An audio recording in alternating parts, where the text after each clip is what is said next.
Good Posture, which I know that you saw because Emily Mortimer came on the show, and also because good posture is something which is so important to you.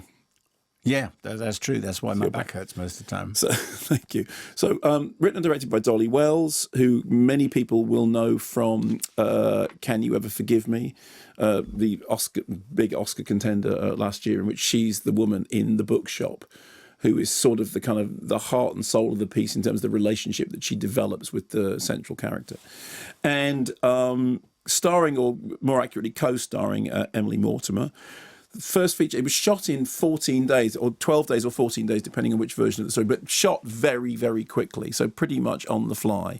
Lillian, played by Grace Van Patten, is, and I think you described, when you were interviewing Emily Mortimer, you said, well, she's a spoiled brat, isn't she? Is that the word you... Yeah, exactly. Like that, yeah. So she's, we meet her, she's in the process of breaking up with her boyfriend. She's going to move out. He agrees to drive her to a new place, which turns out to be a few doors down the street. And he says, well, how is this breaking up? She's gone a few doors down the street because she comes from culturally connected parents, and Emily Mortimer's character, who is a writer, who is kind of described as reclusive, private, I think would be kind of fairer, who is a friend of her mother. Her father is some kind of hipster icon who is notable largely by his absence, not returning phone calls, and then when he returns phone calls to explain that he's off doing other things. But they managed to get her a room in this very, very nice house. So it's taking place within a bohemian enclave. The hard knocks reality of street life is not knocking on the door. And so anyway, she moves into the house and almost immediately gets under the skin of Emily Mortimer's writer. It's obvious that she's a very frosty character. The Emily Mortimer character is very sort of frosty and cold, and not somebody who is warm and embracing. And the deal is, you can stay here and you can live in the house, but there are some things you have to do, like you have to clean up and you have to help out and you have to make meals. But the meals that she makes are just left outside the door.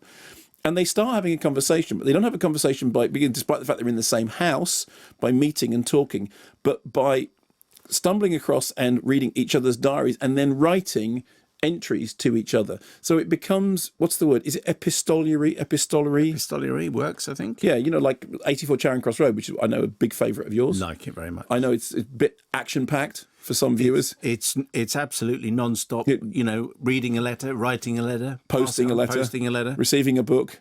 All that. It's explosive action until it one stops. of them dies. It's explosive action from start to finish. So it's a kind of nice little conceit, which it is an epistolary story of two people who are actually living in the same space, yes, but whose mode of communication is to write to each other. And a sort of strange friendship starts to begin. Then, in order to get her own back at her boyfriend, ex-boyfriend, who is now appears to be dating some sort of, very on the way up TV person, she says, oh yes, well, I've got permission to make a documentary about this writer who is famously camera shy, famously not reclusive, but private.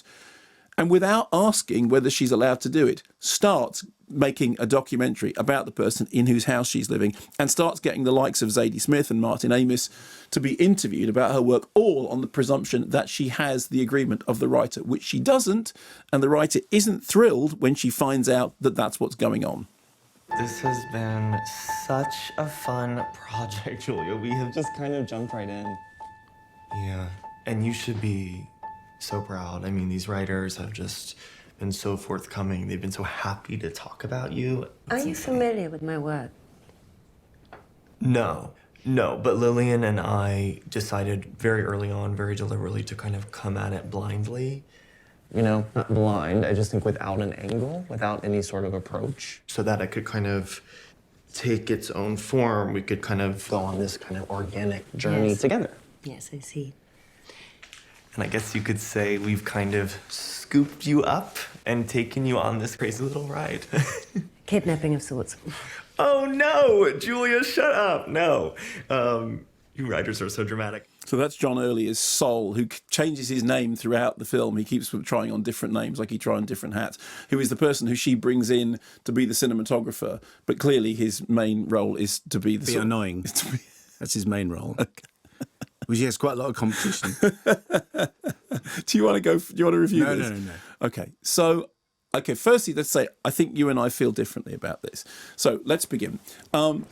I thought that it was kind of charming in a way which flirted with quirkiness, but never quite descended into it. Never more so than there's a moment in which the central character produces a ukulele. Now, tread very carefully with a ukulele. When you're in this kind of, indie movie, kind of Noah Baumbach, Greta Gerwig, that kind of thing, you produce a ukulele, it's going to go one of two ways. It's either going to become so irritatingly quirky that I'm going to want to do a John Belushi and rip the ukulele off you and smash it against a wall before handing back the neck and saying, sorry.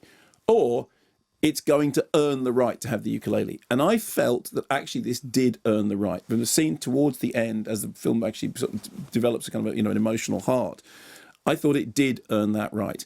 For the rest of the time, it's walking this very strange tightrope, which is that they're unlovable characters, unlikable characters, and yes, let's be honest, irritating characters. We have talked before about whether or not a film has to have likable characters for you to like the film. And I've always felt that you, more than I, require characters to be likable. Okay, I'm much easier with unlikable characters, and a film in which is people by characters that I wouldn't want to spend any time with.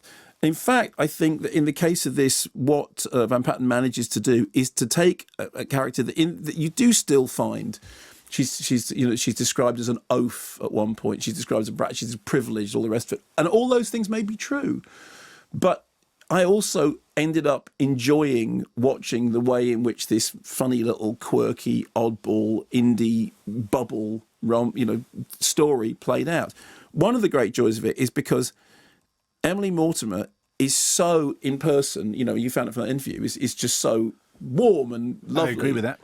And on screen, she's playing this brittle, really, really difficult, unlikable character. And I think she's doing it very well. And actually, one of the marks of a good performance is how far one has managed to stray from. There's so many, like, Gunnar Hansen or whatever, playing Leatherface. I can't believe I'm comparing Texas Chainsaw Massacre to this film, but there is a similar thing, that you're stepping completely out of your comfort zone. The other thing about it is, I did think it was funny.